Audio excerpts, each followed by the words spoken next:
सोचिए, आप एक ऐसे खौफनाक डेथ गेम में फंस जाएं जहां भूत हर छोटी गलती पर आपकी जान लेने को तैयार हों। लेकिन क्या हो अगर आपके पास अल्टीमेट टाइकून सिस्टम हो और आपके अकाउंट में 9 ट्रिलियन से ज्यादा भूतों का पैसा का बैलेंस हो। ग्लोबल मेनेस के इस खतरनाक अंडरवर्ल्ड इन डंजन में जहां बाकी प्लेयर्स अपनी जान बचाने के लिए कांप रहे हैं, वहीं हमारा एमसी अपनी दौलत से रैथफुल भूतों को रिश्वत दे रहा है, खौफनाक कुक को अपना नौकर बना रहा है और पूरे हॉरर सर्वाइवल गेम को पे टू विन मजाक में बदल रहा है। तो चलिए ब्रेक डाउन करते हैं इस भयंकर और मजेदार कहानी की शुरुआत का। मुश्किल से अपने 20 सेकंड 20वें दशक में ये लड़का पहले ही मरकर 3 साल से दोबारा जिंदा हो चुका था और इस प्रोसेस में उसने एक हद से ज्यादा पावरफुल सिस्टम अनलॉक कर लिया था। ये चीट कोड्स के साथ दोबारा पैदा होने जैसा था, इंसानों के बीच भगवान बनने का परफेक्ट सेटअप।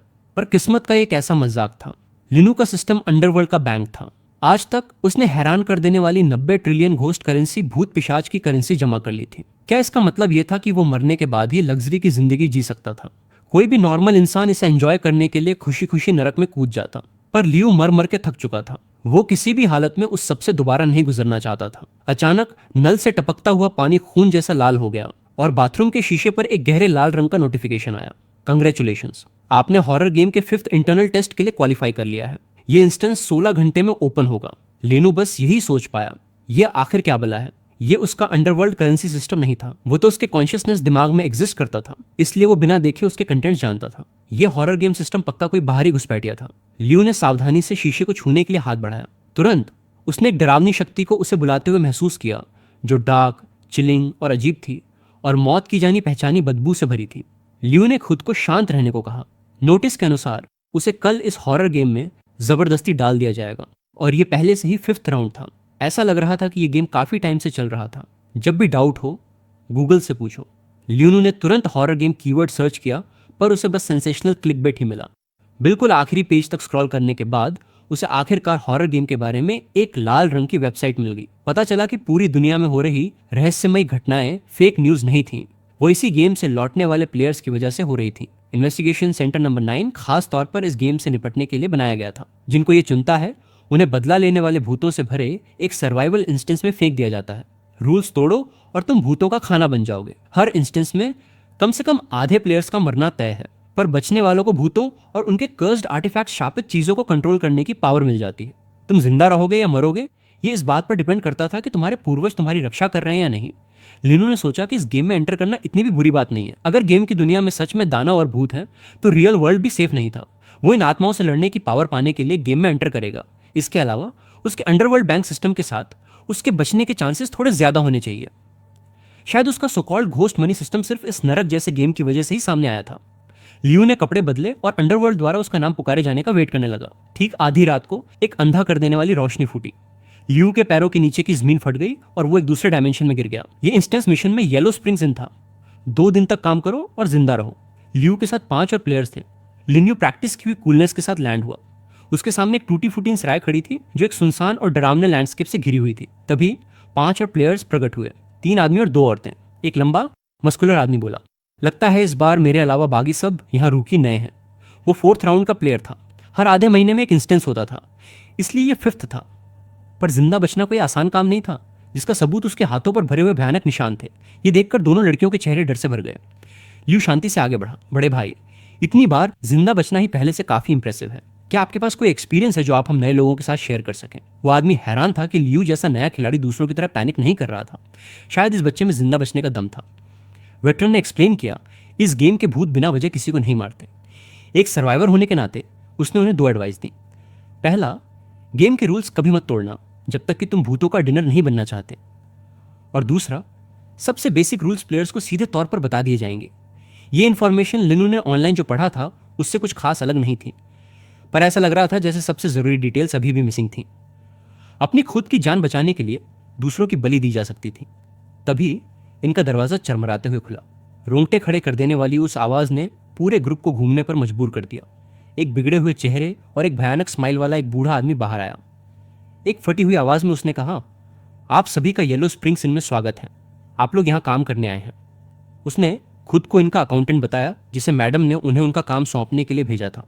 हालांकि वो बस एक बूढ़ा आदमी था। उसके अंदर से एक डरावनी ऑरा निकल रही थी, जिससे उनकी रूह कांप उठी।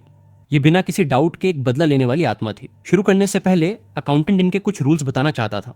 लियो ने फोकस किया, सब कुछ याद करने के लिए तैयार, क्योंकि ये डेथ रूल्स थे जिन्हें बिल्कुल नहीं तोड़ा जा सकता था।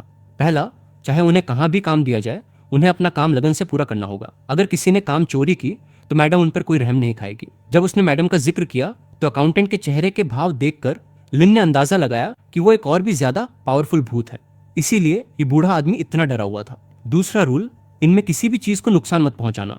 अगर तुम ऐसा करते हो तो तुम्हें उसकी पूरी कीमत चुकानी पड़ेगी। तीसरा, कभी किसी कस्टमर की बात मत टालना।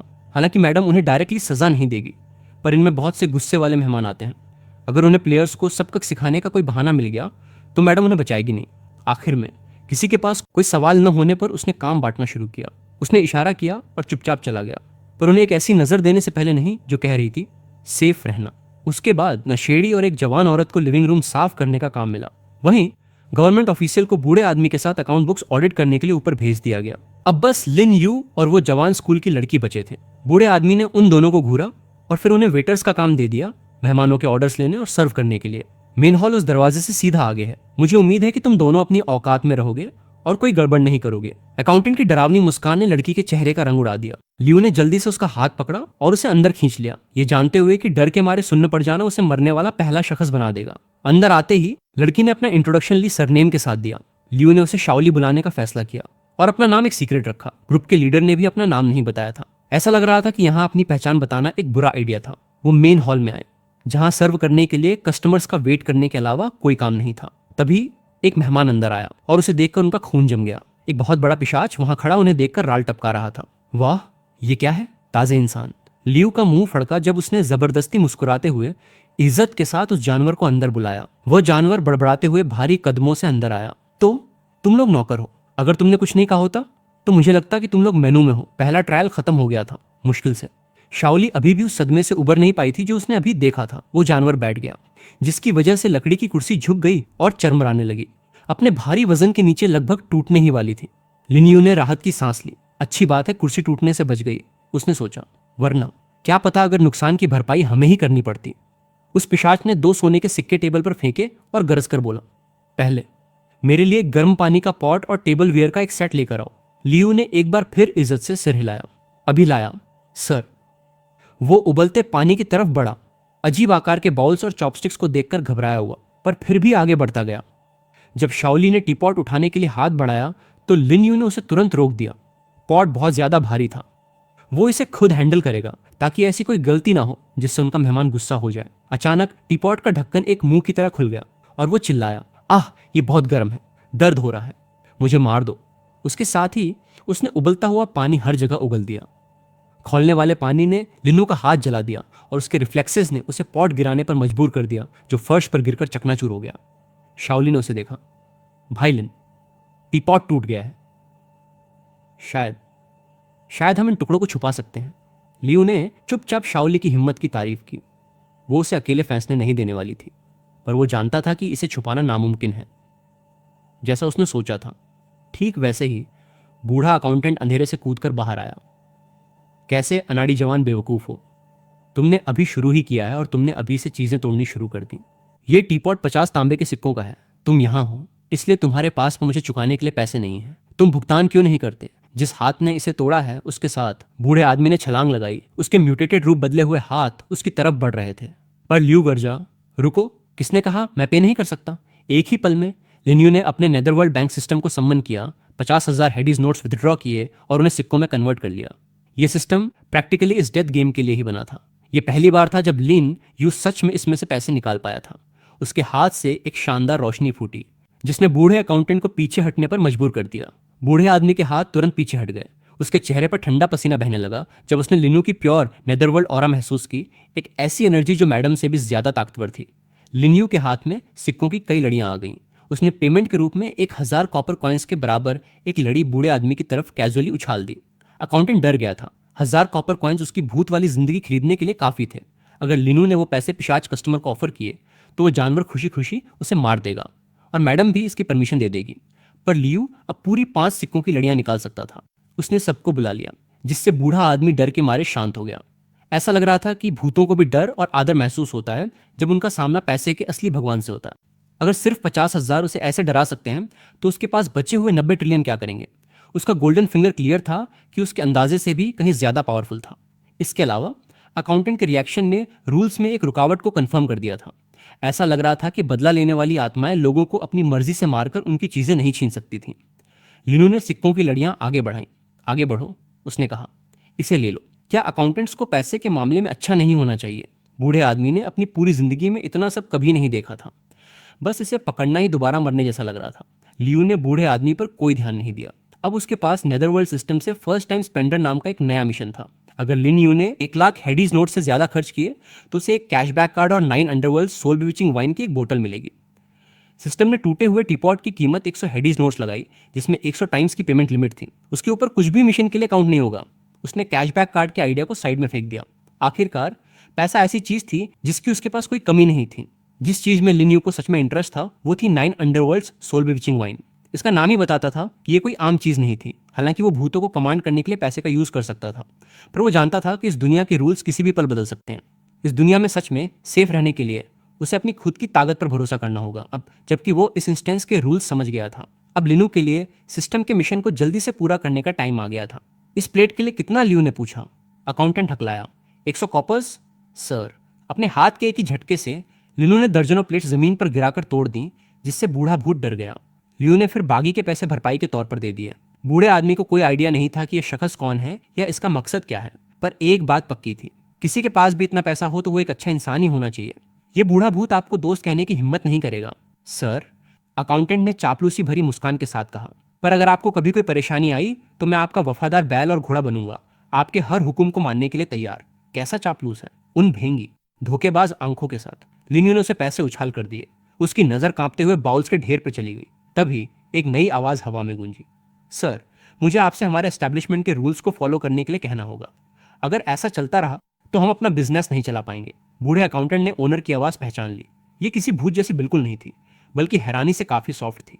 ऐसा लग रहा था कि ओनर भी उसके पैसे के लालच को नहीं रोक पाया था। पर अब सिर्फ भरपाई करना साफ तौर पर काम नहीं आने वाला था। लियू के पास सर्व करना जारी रखने के अलावा कोई चारा नहीं था।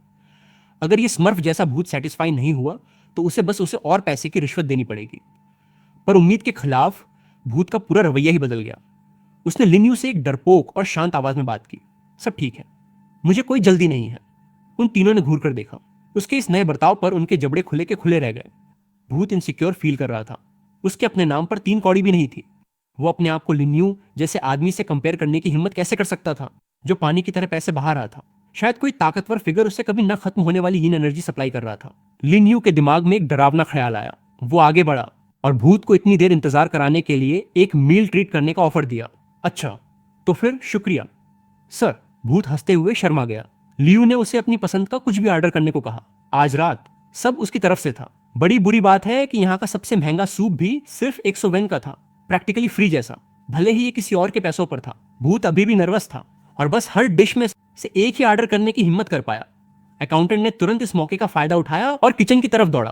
पर लियू खुश नहीं था, जिससे भूत को लगा कि उसने ज्यादा ऑर्डर करके उसे नाराज कर दिया है। पर उसे हैरानी हुई जब लियू ने उसे 30 वेन के अंदर कुछ भी ऑर्डर करने से मना कर दिया। और 30 वेन के ऊपर की हर डिश के लिए उसे 2 सर्विंग्स ऑर्डर करनी पड़ेंगी। एक आदमी पे कर रहा था और 2 भूत ऐसे जश्न मना रहे थे जैसे उन्हें दौलत का भगवान मिल गया हो। बूढ़े अकाउंटेंट ने अपनी बिजली से भी तेज मेंटल मैथ का दिखावा किया। टोटल 830 वेन होता है, जिसे हम 800 राउंड डाउन कर सकते हैं। नहीं, इसे राउंड अप करके 1000 वेन कर दो, लिन यू ने अनाउंस किया। अब तक मैं सिर्फ 60,000 ही खर्च कर पाया हूँ। उसके पास अभी भी उड़ाने के लिए बहुत सारा पैसा था। तभी लियू को एक शानदार आइडिया आया। उसने शाओली से दरवाजे के बाहर एक साइन टंगवाया। आज मिस्टर लिन गांव के हर एक भूत को ट्रीट दे रहे थे। अगले ही पल डोंगिन नए साल की पार्टी की तरह वाइल्ड हो गया। एक बिना सिर वाले भूत ने एक्साइटमेंट में कहा, मैं इतना पैसा उड़ाए जाने के बारे में सोच भी नहीं सकता। यंग मास्टर लिन का शुक्रिया, हमारी इन एनर्जी और भी मजबूत हो गई है। एक और भूत ने ध्यान दिया कि लिनू जो पैसे यूज कर रहा था वो बिल्कुल नए थे। प्योर इन एनर्जी हद से ज्यादा घनी थी। ये जरूर घोस्ट किंग का चुना हुआ स्पोक्समैन होगा, जो अपनी रेपुटेशन बनाने के लिए इतना पैसा बहा रहा है। शाओली मजबूर होकर देखती रही जब लिन्यू भूतों के साथ ग्लासेस क्लिंक कर रहा था। क्या उसे एक नया प्लेयर नहीं होना चाहिए था? उसे वहां से गुजरते देखकर लियू ने हाथ हिलाकर उसे बुलाया। शाओली, तुमने बहुत मेहनत की है। हे मैनेजर, यहाँ एक और बाउल नरिशिंग नेदरवर्ल्ड सूप लेकर आओ। वो शाओली को खाने की ट्रीट दे रहा था। पैसे की कोई कमी नहीं थी। लिन्यू पूरे इनका खर्चा उठा रहा था। ठीक उसी वक्त सिस्टम ने अनाउंस किया कि उसने पहला मिशन कंप्लीट कर लिया है। उसकी खाली इन्वेंट्री में अब 9 नेदर सोल सप्रेसिंग वाइन आ चुकी थी।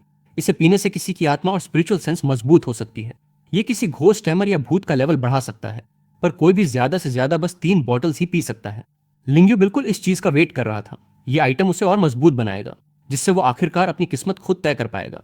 जैसे ही लियू ने बोतल का ढक्कन खोला, उसकी खुशबू पूरे इनमें फैल गई, जिससे हर भूत हैरान रह गया। ये एक ऐसा स्पिरिचुअल खजाना था जिसमें से ऐसी प्योर यिन एनर्जी निकल रही थी। लियू ने अपना सिर पीछे किया और पूरी बोतल पी गया। तुरंत अपने पूरे शरीर में एक प्योर ठंडी स्पिरिचुअल एसेंस का असर महसूस किया। पहले इस्तेमाल के साथ लियू की स्पिरिचुअल सेंस 10 बढ़ गई और उसकी स्पिरिचुअल पावर 100 हो गई, जिससे उसका एट्रीब्यूट पैनल एक्टिवेट हो गया। वो लेवल 1 का घोस्ट टैमर बन चुका था। लियू सेटिस्फाइड था। सिर्फ एक बोतल ने उसे लेवल 1 टैमर बना दिया।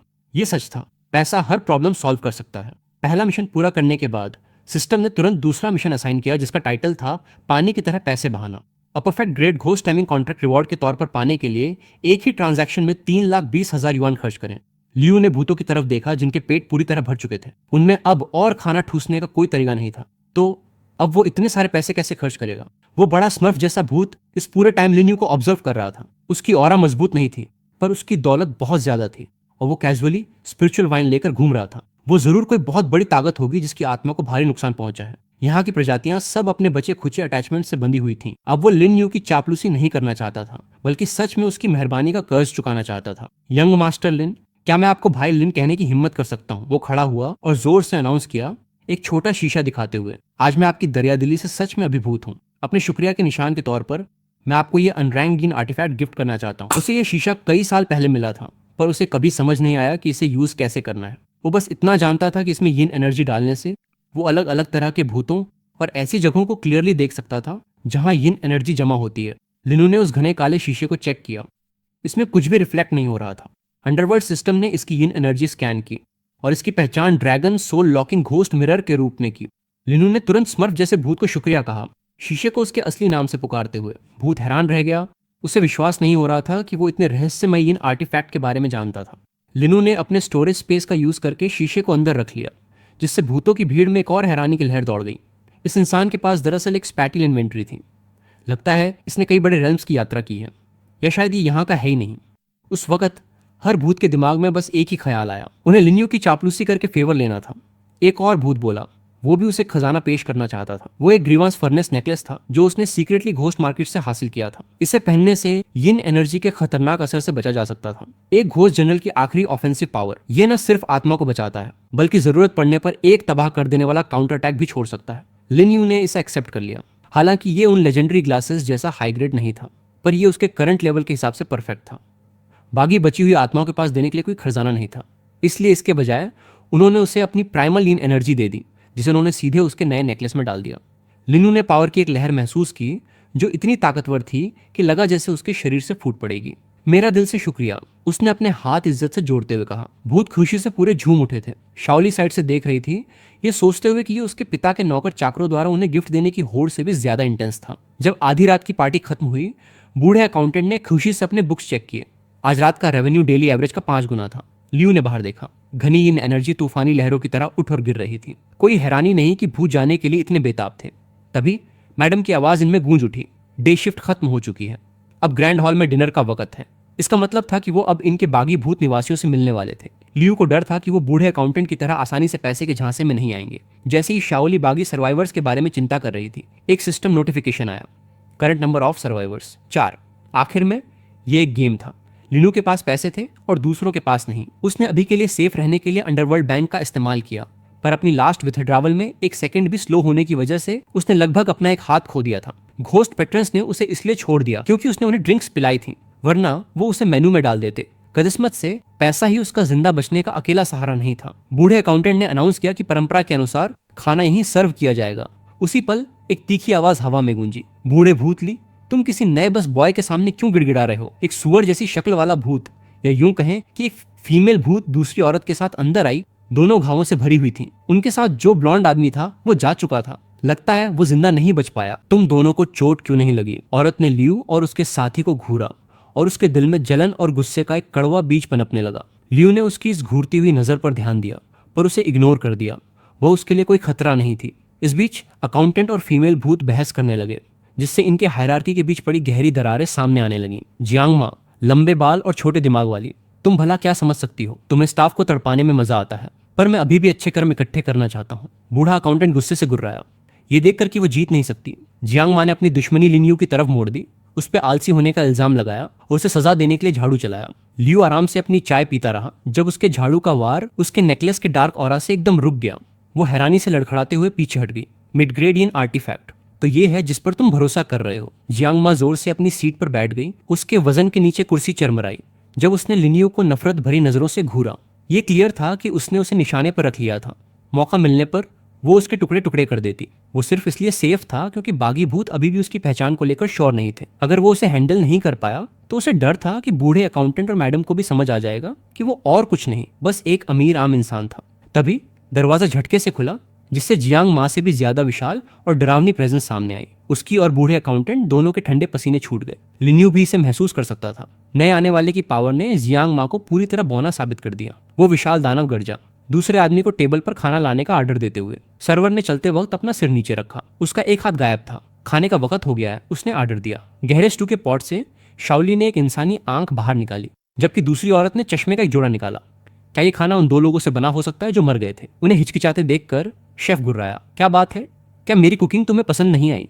जाहिर सी बात है, किसी की भी मना करने की हिम्मत नहीं हुई। वह राक्षस जैसा शेफ बैठा नहीं, बल्कि खुद के लिए एक ड्रिंक उंडेलने के लिए एक कोने में चला गया।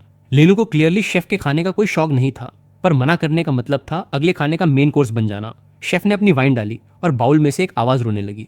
ये वाइन खट्टी और कड़वी है। उसने अपना सिर पीछे झटका और उस गंदे लिक्विड को पानी की तरह पी गया। उसकी नजर लिन्यू पर पड़ी, जिसने अभी तक अपना खाना छुआ भी नहीं था। उसकी आंखों में गुस्सा चमका।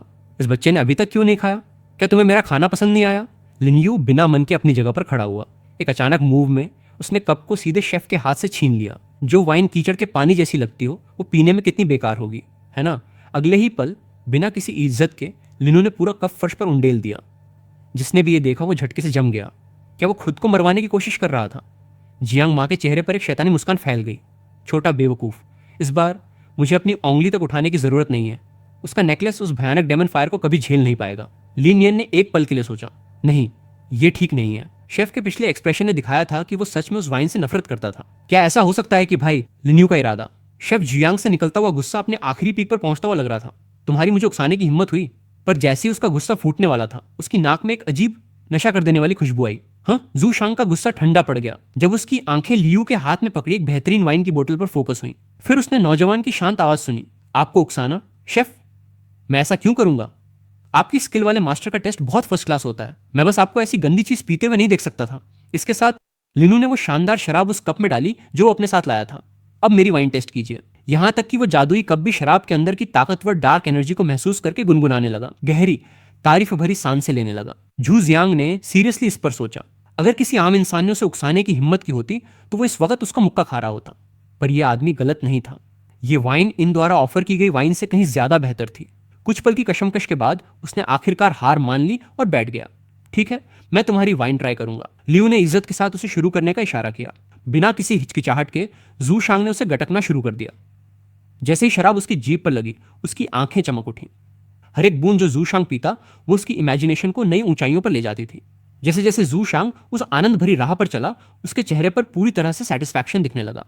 वो बस पीता गया और पीता गया। ऐसी प्योर इन एनर्जी सीधे आत्मा को शुद्ध कर सकती थी और किसी का लेवल बढ़ा सकती थी। जब वाइन खत्म हो गई, जू जियांग अचानक बोल उठा, ये सच में एक डिवाइन लिकर है। अपने प्लान को परफेक्टली काम करता देख। लिनू ने अपने दिमाग में सोचा, उस पर 9 अदर सोल फ्रूट वाइन का जादू चलाना सबसे अच्छा मूव था। उसने इस फायदे को पकड़े रखा। आइए बड़े भाई, एक और ग्लास लीजिए। पहले ही नशे में डूबा हुआ जूशांग उस खुशबूदार कप को घूरने लगा। मना न कर पाने के कारण उसने बिना रुके एक और बड़ा घूंट लिया। सच में एक मास्टरपीस है। लियू साइट्स एनालाइज कर रहा था। उसे ड्रिंक को एक सांस में पीने से लेकर बोतल खत्म होने तक छोटे छोटे मजे लेकर सिप लेते हुए देख रहा था। ऐसा लगता है कि ये 9 नेदर सोल फ्रूट वाइन मेरे अंदाजे से भी ज्यादा असरदार है। ये समझते ही उसने तुरंत सिस्टम को सम्मन किया। एक पल के बाद एक और भरी हुई बोतल प्रकट हुई। लिनू ने इसे जूशांग को पेश किया। बूढ़ा आदमी हैरान था। तुम्हारे पास ये बेहतरीन वाइन और भी है? लियू बस कैजुअली मुस्कुराया। मैं आपको पूरी बोतल दे दूंगा। जूशांग ने इसे खुशी से एक्सेप्ट कर लिया, जिससे इनके सभी लोग हैरान रह गए। बहुत शुक्रिया छोटे भाई। जियांग माँ को अपने कानों पर भरोसा नहीं हो रहा था। इसने सच में उस बच्चे को छोटा भाई बुलाया। अचानक उसकी आंखों में एक अजीब सा भाव आ गया। नहीं, वो बस एक इंसान है। वो भला किसी भूत के लेवल पर कैसे हो सकता है? मुझे ये पक्का करना होगा कि वो यहीं मरे। दूसरी तरफ लिन्यू ने एक थकी हुई आह भरी। बड़ी शर्म की बात है। ये सुनकर झू जियांग ने कंफ्यूजन से पूछा, छोटे भाई ऐसी शानदार वाइन के होते हुए पछताने वाली क्या बात है? उसने बेपरवाही से जवाब दिया, बड़े भाई आप सिर्फ nine nether soul flute wine पी रहे हैं।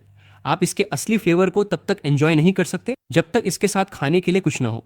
इससे पहले कि लिनू अपनी बात पूरी कर पाता, झू जियांग ने उसकी बात काट दी। तुम सही कह रहे हो और मैं इत्तेफाक से एक शेफ ही हूँ।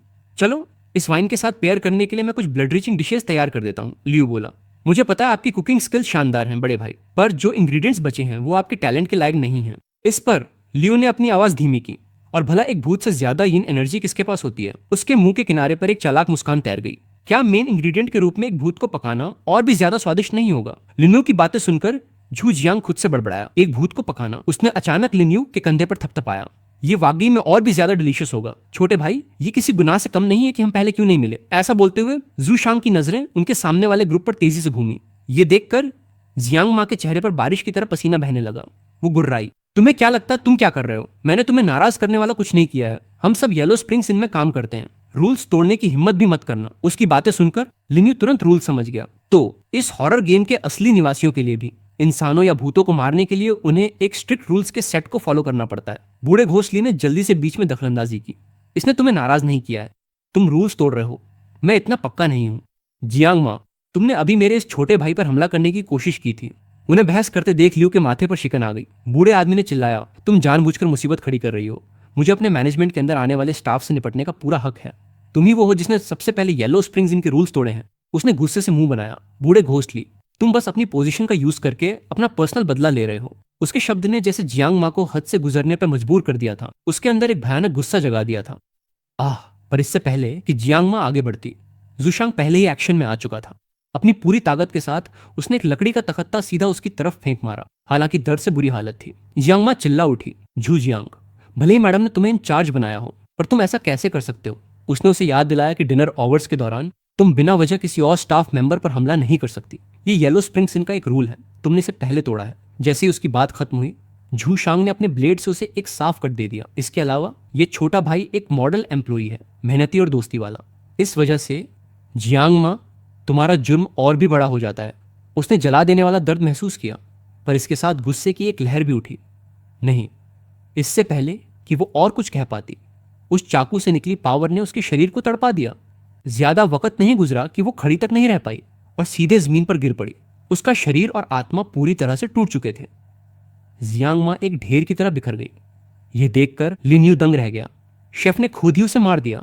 झू जियांग ने उसकी डेड बॉडी को अपने कंधे पर लादा और आर्डर दिया, छोटे भाई, मैं इस इंग्रेडिएंट को प्रोसेस करने जा रहा हूं। इस वाइन को रखने में मेरी मदद करना। लिन्यू ने सोचा, यह घोस्ट शेफ मेरे अंदाजे से भी कहीं ज्यादा ताकतवर है। लगता है मुझे आज रात जियांग माँ के अचानक हमला करने की चिंता करने की जरूरत नहीं है। पर उसी पल लिन्यू को एक बात समझ आई। यह बूढ़ा भूत क्लियरली मेरी ताकत का अंदाजा लगाने के लिए जियांग माँ का इस्तेमाल कर रहा था। यह सोचकर उसने अपने कदम उठाए और धीरे धीरे बूढ़े भूत ली के पास गया। लिन्यू ने अनएक्सपेक्टेडली एक और वाइन की बोतल निकाली। मिस्टर ली, मेरी किस्मत अच्छी है कि आज मैं आपकी केयर में रहा। मुझे आपको एक ड्रिंक ऑफर करने दीजिए। साथ ही वो जानता था कि उसे इस खास मौके का फायदा उठाना ही होगा। बंदर को डराने के लिए मुर्गी को मारने वाला एक क्लासिक केस। बूढ़ा आदमी सिर से पैर तक कांप गया। ये बच्चा सिर्फ कोई नोबल नहीं था। कुछ शब्दों के साथ उसने शेफ को मैनिपुलेट करके जियांग माँ को मारने पर मजबूर कर दिया था। जब उसने सोचा तो उसे पक्का यकीन हो गया कि उस लड़के ने उसकी पिछली चालाकी पकड़ ली थी। क्या हो अगर वो झूजियांग से कह दे कि वो अभी भी भूखा है? तब मैं क्या करूंगा? बूढ़े आदमी ली का दिमाग डर से तेजी से चलने लगा। अगर मैं ये वाइन पीता हूं तो शेफ वापस आने पर पक्का मेरे पीछे आएगा। और हालांकि यंग मास्टर लिन के पास एक से ज्यादा बोतल है। टोस्ट से इनकार करना एक बहुत बड़ा अपमान है। मैं दोनों ही हालत में निशाना बनूंगा। जैसे जैसे उसके ख्यालात आउट ऑफ कंट्रोल हुए, उसके दिमाग में अचानक एक आइडिया आया। बस यही है, मैं उसे एक खजाना दे सकता हूँ। बूढ़े आदमी ली ने सिचुएशन को एनालाइज किया। ये ठीक वैसा ही है जैसा दिन के वक्त हुआ था। यंग मास्टर लिन ने टोस्ट ऑफर की और भूतों ने उसके बदले उसे फेवर किया। ये एक क्लियर सौदा था। और भले ही यंग मास्टर लिन अमीर है, पर ऐसा लगता है कि वो दूसरों का गिफ्ट कभी मना नहीं करते। उसने अपनी चीजों में छानबीन शुरू कर दी। कुछ एक्स्ट्रा गिफ्ट से कोई फर्क नहीं पड़ेगा, खासकर क्योंकि ये चीजें येलो स्प्रिंग्स में बेकार ही हैं। तब बूढ़े आदमी ली ने ग्लूमवुड का एक टुकड़ा निकालते हुए कहा, यंग मास्टर लिन, इस बूढ़े को कुछ मिला है। लिनो इस डरपोक भूत को तुरंत समझ गया। वो डरा हुआ है। बूढ़े आदमी ने आइटम पेश किया। इसे ग्लूमवुड कहते हैं। ये यिन आर्टिफैक्ट्स बनाने में काम आने वाला एक मटेरियल है। ये पीस सबसे हाई ग्रेड का है जो 1000 साल पुराना है। इसकी वैल्यू किसी टॉप टियर यिन वेपन से भी कहीं ज्यादा है। ये सुनकर उसने तुरंत अपना सिस्टम एक्टिवेट किया। स्कैन ने इस बात को पक्का कर दिया। Superior grade 1000 year gloomwood. वो हैरान रह गया। ये वाकई एक खजाना है। लियो ने हाथ बढ़ाया और ग्लूमवुड ले लिया। वन टाइम स्पेंडिंग मिशन अब पूरा हो चुका था। वो कैजुअली मुस्कुराया, लकड़ी के उस टुकड़े को अपने हाथ में उछालते हुए। बूढ़े ली, ये ठीक ठाक है। तुम इसे कितने में बेच रहे हो? बूढ़े आदमी ने बुरी तरह घबराकर अपने हाथ हिलाए। आपके लिए गिफ्ट है सर। भला पैसे मांगने की मेरी हिम्मत कैसे होगी? कृपया बस इसे एक्सेप्ट कर लीजिए। पर लिनू के एक्सप्रेशन थोड़े बिगड़ गए। कोई पैसे न लूं? ऐसा कैसे हो सकता है? मैं उसूलों वाला आदमी हूं। मैं भला आपसे इतनी कीमती चीज फ्री में कैसे ले सकता हूं? बूढ़ा आदमी ली हैरान था। उसकी आंखें इधर उधर घूम रही थीं। ये इस दुनिया में जिंदा बचने का यंग मास्टर लिन का रूल जरूर होगा, या इससे भी बेहतर तरह से कहें, इस दुनिया में सर्वाइवल और किलिंग दोनों ही एक सेट ऑफ रूल्स फॉलो करते हैं। पर हर किसी के लिए ये रूल्स टैबू थे। डायरेक्ट पूछना एक बहुत बड़ा अपमान होगा, किसी तरह की जबरदस्ती जैसा। एक पल सोचने के बाद बूढ़े आदमी ली ने कहा, तो फिर आप ही इसकी कीमत तय कर लीजिए। लिन्यू ने 3 सिक्के उछाले। 3 सिक्के कैसे रहेंगे? पैसे को देखकर बूढ़े आदमी की आंखें फटी की फटी रह गईं और उसके बिना समझे ही उसकी आंखों से आंसू आने लगे कि यह सिर्फ एक खजाना ऑफर करना नहीं था। खुशी का एक झटका बूढ़े ली के अंदर दौड़ गया। यह जिंदगी बदल देने वाला मौका था। उसे समझ आ गया कि इन 3 सिक्कों के साथ वो इनकीपर से अपने नौकरी वाले कॉन्ट्रैक्ट को 10 साल पहले ही पूरा करके आजाद हो सकता था। इसी ख्याल ने बूढ़े आदमी ली को लिन्यू के सामने घुटनों पर झुका दिया। उसने एक बार फिर जमीन पर अपना सिर झुकाया। जिंदगी का एक दूसरा मौका देने के लिए आपका शुक्रिया। कुछ पलों के बाद बूढ़ा आदमी ली अभी भी झुककर उसकी तारीफ और शुक्रिया कर रहा था, जिससे इनमें मौजूद बागी सभी पूरी तरह दंग थे। शाओली ने पूरा नजारा देखा और आदर से फुसफुसाई, भाई लिन सच में कमाल है। हालांकि शिंजी वांग का रिएक्शन पूरी तरह से अलग था। इस नए प्लेयर ने एक वेंचफुल स्पिरिट को उसके सामने घुटने टेकने पर मजबूर कर दिया था। उसकी आंखों में एक समझ दिखाई दी। क्या वो उन लेजेंडरी घोस्ट टेमिंग फैमिलीज में से किसी का हिस्सा हो सकता है? तब उसने लिनू की एक चाल को ध्यान से ऑब्जर्व करना शुरू कर दिया। तभी सिस्टम ने अचानक अनाउंस किया कि एक ही खर्चा 30,000 युआन क्रॉस कर चुका है। कंग्रेचुलेशंस होस्ट, मिशन 2 पूरा करने के लिए पानी की तरह पैसे बहाइए। रिवॉर्ड, और परफेक्ट ग्रेट घोस्ट कॉन्ट्रैक्ट मिल गया है। उसने रिवॉर्ड चेक किया। अगर मैं गलत नहीं हूं तो इस घोस्ट कॉन्ट्रैक्ट के साथ मैं मेरे लिए लड़ने के लिए भूतों को कंट्रोल कर पाऊंगा। एक सेकंड बाद सिस्टम ने डिटेल्स दिखाई। परफेक्ट ग्रेड घोस्ट कॉन्ट्रैक्ट, आप अलग अलग पावर लेवल्स वाले भूतों के साथ समझौता कर सकते हैं। एक बार कॉन्ट्रैक्ट साइन होने के बाद भूत आपको धोखा या नुकसान नहीं पहुंचा सकता। वो आजीवन पूरी वफादारी और ओबीडियंस दिखाएगा। लियू हैरान था। आप डिफरेंट लेवल के भूतों के साथ पैक्स बना सकते हैं और एक बार साइन होने के बाद वो आपको कभी धोखा या नुकसान नहीं पहुंचा सकते, सिर्फ पूरी वफादारी दिखाएंगे। एक लाइफ टाइम असर। हाँ, अब मुझे फ्यूचर की चिंता करने की जरूरत नहीं है। मुझे शक है कि कोई भी दूसरा नॉर्मल कॉन्ट्रैक्ट कभी ये सब हासिल कर पाता। बूढ़ा आदमी ली उसके पैरों से लिपटना जारी रखा था। नई जिंदगी देने के लिए शुक्रिया सर। लिन यू ने उसे नीचे देखा और सोचा, इतनी अच्छी चीज को उसके जैसे किसी लो लेवल भूत पर वेस्ट नहीं किया जा सकता। बिना रुके उसने बूढ़े आदमी ली को धक्का देकर हटा दिया। अगर मुझे मौका मिला तो शायद मुझे, पर इससे पहले कि लिन यू अपना ख्याल पूरा कर पाता, जू शांग अचानक आ गया। छोटे भाई, हो गया। मैंने इसका इस्तेमाल ये डिश बनाने में किया। उसने जल्दी से टेबल पर मीट की एक प्लेट रखी और बताया, मैंने ऐसी कोई चीज पहली बार पकाई है, इसलिए मुझे नहीं पता कि ये कैसी बनी होगी। छोटे भाई, इसे चख कर देखो। लियू ने अपने चॉपस्टिक से एक टुकड़ा उठाया और उसे ध्यान से देखा। यह बंदा काफी काबिल है। मैं ये बता भी नहीं सकता कि ये किस तरह का मीट है, पर यह यिन एनर्जी से लबालब भरा हुआ है। किसी भी भूत या घोस्ट टेमर के लिए एक ह्यूज बूस्ट। ये सोचते हुए लियू ने बिना सोचे मीट मुंह में डाल लिया। जैसे ही उसने उसे निगला, सिस्टम ने आवाज की, वेंचफुल स्पिरिट एसेंस को कंज्यूम किया गया। स्पिरिचुअल पावर 1 नोटिफिकेशंस लगातार आते रहे। Current level rank 1 ghost tamer. Spiritual power 10/50। Total spiritual power 100। 1 out of 500 Liu की आंखें फटी रह गईं। तो इससे सच में मेरी स्पिरिचुअल पावर बढ़ती है। वो झू जियांग की तरफ घूमा और उसे थम्स अप दिया। डिलीशियस, ये टेस्टी है, न्यूट्रिशियस है और बिल्कुल साफ है। शेफ एक पल के लिए हैरान हुआ और फिर खुशी से मुस्कुराया। ये सब तुम्हारे जबरदस्त सजेशन की वजह से ही हो पाया है छोटे भाई। उसने अपना कप उठाया और उसे जू शांग के कप से टकराया। बड़े भाई, चलिए पीते हैं। जल्दी। वो दोनों अपनी ही दुनिया में खो गए, आसपास के माहौल से बिल्कुल अनजान। लिनू ने मीट का एक के बाद एक टुकड़ा खा लिया। जैसे ही सिस्टम नोटिफिकेशंस आने लगे, कंज्यूम्ड ए वेंचफुल स्पिरिट। जैसे जैसे वक्त गुजरा, आसमान में काले बादल धीरे धीरे छंटने लगे। तभी उसने मीट का आखिरी टुकड़ा भी खा लिया। लिन्यू ने तसल्ली भरी डकार ली, खुद से ही हैरान होते हुए। सिर्फ एक मील और मेरी स्पिरिचुअल पावर अभी से 197 पर है। अब तक जूशांग उस शानदार वाइन के नशे में काफी चूर था। लियू ने उसे देखते हुए सोचा, इस शेफ को इस डंजियन का सबसे खतरनाक खतरा माना जा रहा था। किसको पता था कि थोड़ी सी 9 नेदर सोल वाइन उसे मेरा सबसे बड़ा हथियार बना देगी। अचानक मैडम की आवाज रूम में गूंजी, ठीक है, अब मील टाइम खत्म हो गया है। उसने आर्डर दिया, बूढ़े भूत ली, इन सबको आराम करने के लिए इनके कमरों में ले जाओ। बूढ़ा भूत तुरंत राजी हो गया। जैसा आप कहें मैडम। अपने नशे से खुद को होश में लाते हुए झू जियांग बड़बड़ाया, अफसोस की बात है छोटे भाई, हमें आज के लिए यहीं रुकना होगा। लियू ने प्यार से हाथ हिलाया, अभी के लिए अलविदा बड़े भाई, कल तक के लिए। ऐसा लग रहा था कि जूशांग मैडम से उतना नहीं डरता था जितना अकाउंटेंट डरता था। बूढ़े भूत ली ने आर्डर चिल्लाया, इन टेबल्स को अभी साफ करो, बाकी लोग भागे। ये बोलते हुए, जी सर। लियू खुद ही मुस्कुराया, मुझे लगता है मैं भी मदद कर देता हूं। पर जैसे ही वो आगे बढ़ा मदद करने के लिए, मैडम की आवाज अकेले उसके दिमाग में गूंजी, यंग मास्टर लिन, आकर मुझसे 3rd फ्लोर पर मिलो। लिन्यू ने आसपास देखा और जब किसी ने रिएक्ट नहीं किया तो वो समझ गया कि मैडम डायरेक्टली उससे बात कर रही थी। ये सोचकर वो शांति से सीढ़ियों की तरफ बढ़ा। उसने अपनी स्ट्रेटेजी को अच्छे से सोचा। इस तरह के हॉरर गेम में जिंदा रहने के लिए रास्ता बनाने का एक ही तरीका है, पैसा। और लगता है कि मैंने पक्का मैडम का ध्यान अपनी तरफ खींच लिया है। मैडम, वो जरूर इस डंजियन की फाइनल बॉस होंगी। अब उनका मुझे ऐसे बुलाना, ये कोई आशीर्वाद हो सकता है या श्राप। कुछ ही देर बाद लिनू 3rd फ्लोर पर पहुंच गया। वो शानदार दरवाजों के सामने खड़ा हुआ। यही मैडम का कमरा होना चाहिए। बिना एक पल सोचे उसने दरवाजों को धक्का देकर खोला। सामने जो नजारा था वो सच में बहुत दिलकश था। उसने मैडम को बिस्तर पर शांति से, हल्के से मुस्कुराते हुए बैठे देखा। तो यही नेदरवर्ल्ड इनकी बदनाम मैडम थी। लियू ने खुद को संभाला, एक गहरी सांस ली और पूरे कॉन्फिडेंस के साथ कमरे के अंदर चला गया। रूल्स उसे मुझे सीधे मार देने से रोकते हैं, मुझे बस मौके के हिसाब से खेलना होगा। लियू ने इज्जत देने के लिए जल्दी से अपने हाथ जोड़े। मैडम, आपने मुझे बुलाया, मैं आपकी क्या सेवा कर सकता हूँ? मैडम ने शर्माने का नाटक करते हुए बात की। यंग मास्टर लिन, आपने मेरी इस छोटी सी नेदरवर्ल्ड लिन की शोभा अपनी मौजूदगी से बढ़ा दी। मैं अंधी थी जो मैंने आपकी हैसियत वाले एक मेहमान को एक आम वेटर का काम करने दिया। प्लीज, मुझे उम्मीद है कि आप इस बात का बुरा नहीं मानेंगे। उसकी मीठी मीठी बातें सुनकर लिन के रोंगटे खड़े हो गए।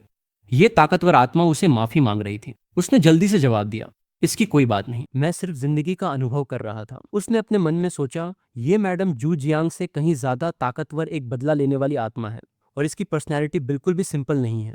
मैं उसे ये पता नहीं चलने दे सकता कि मैं असल में कौन हूँ। मेमे की आवाज थोड़ी बदली, हालांकि तुम्हारे लाइफ एक्सपीरियंस ने मेरे छोटे से इनमें काफी उथल पुथल मचा दी है। लिन, तुमने उसकी बात काट दी। टूटे हुए बर्तनों के लिए मैं तुम्हें कीमत का 10 गुना वापस दे दूंगा। उसकी आवाज नरम और खतरनाक हो जाती है।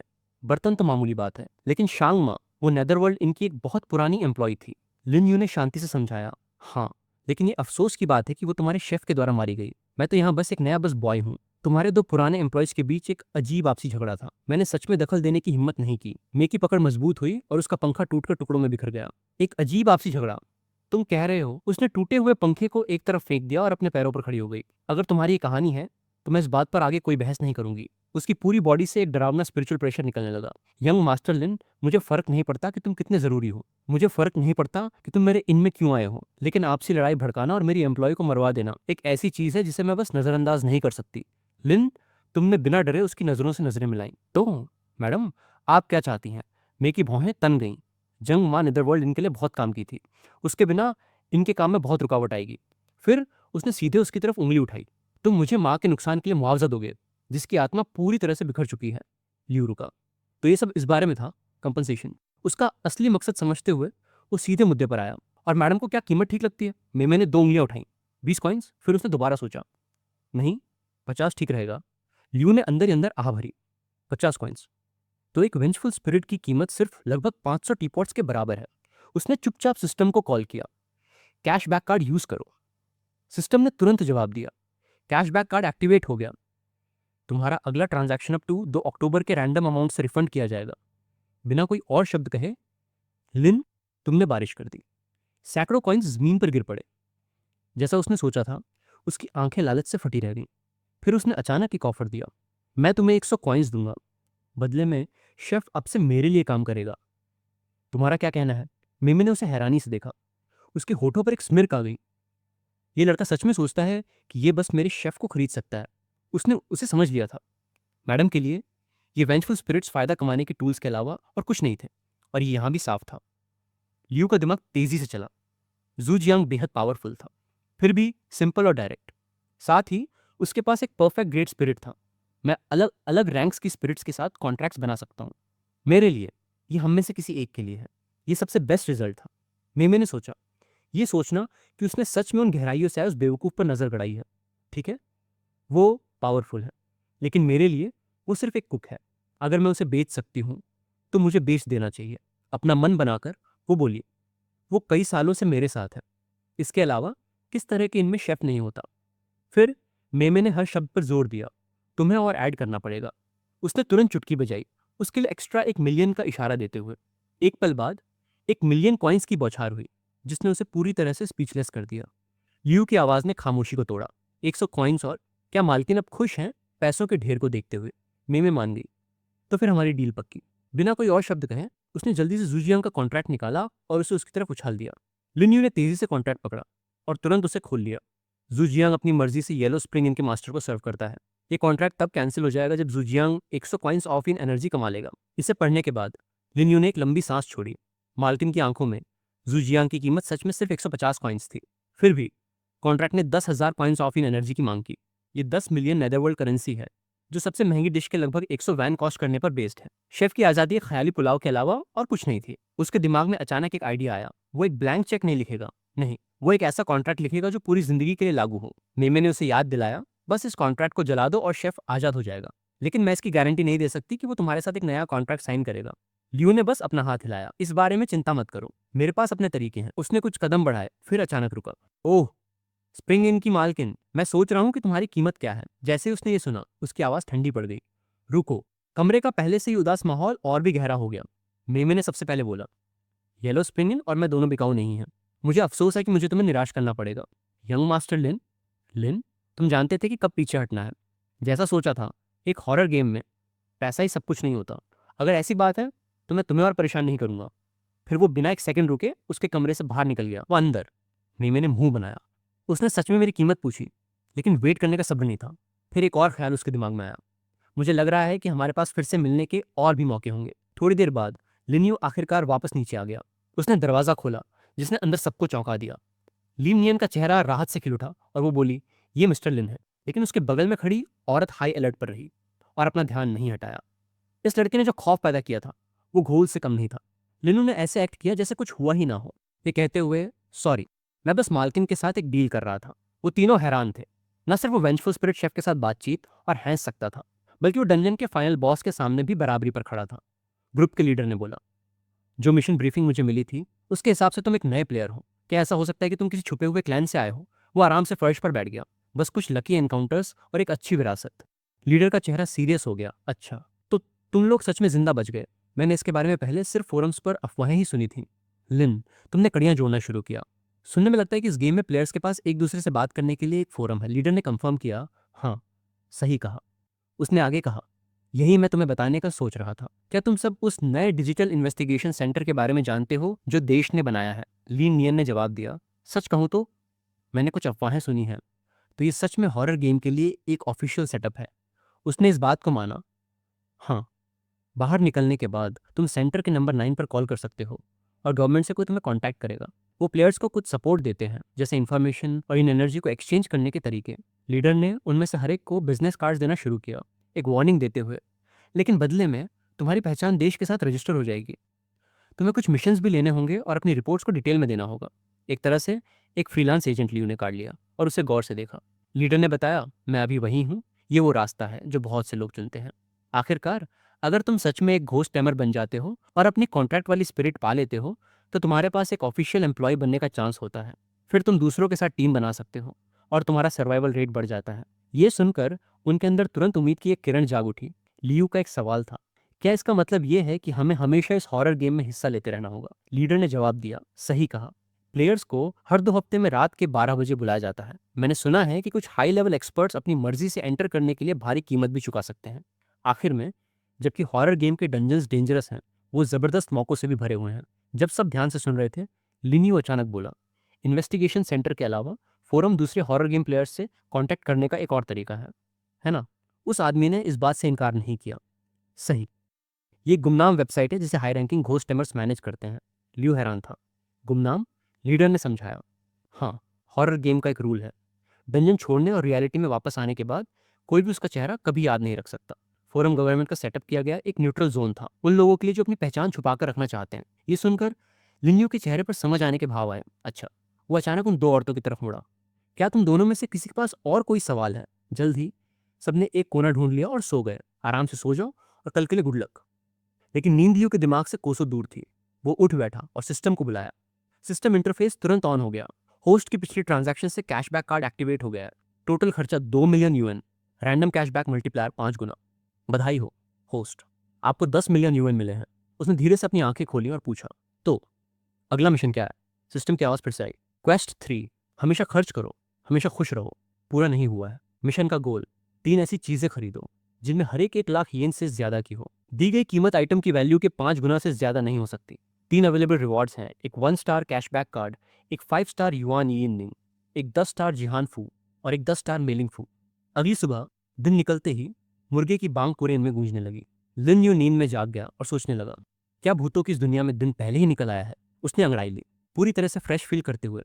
तो ये फायदा है एक घोस्ट टेमर बनने का। पूरी रात न सोने के बावजूद उसे कोई थकान महसूस नहीं हुई। उसने खुद से सोचा, कल मैंने जो कुछ भी किया उसके बाद जंग मां मर चुकी है और वह अकाउंटेंट डरा हुआ है। शेफ जू जियांग के दिल में मेरे लिए अब कोई दुश्मनी नहीं है। रात बिना किसी घटना के गुजर गई, बिल्कुल वैसा ही जैसा मैंने सोचा था। कमरे में बाकी 3 लोग भी जाग चुके थे और उनकी आवाजें आने लगी। गुड मॉर्निंग ब्रदर लिन। मॉर्निंग। लिनू ने उनके चेहरों की तरफ देखा और समझ गया कि बाकी 3 भी उठ चुके थे।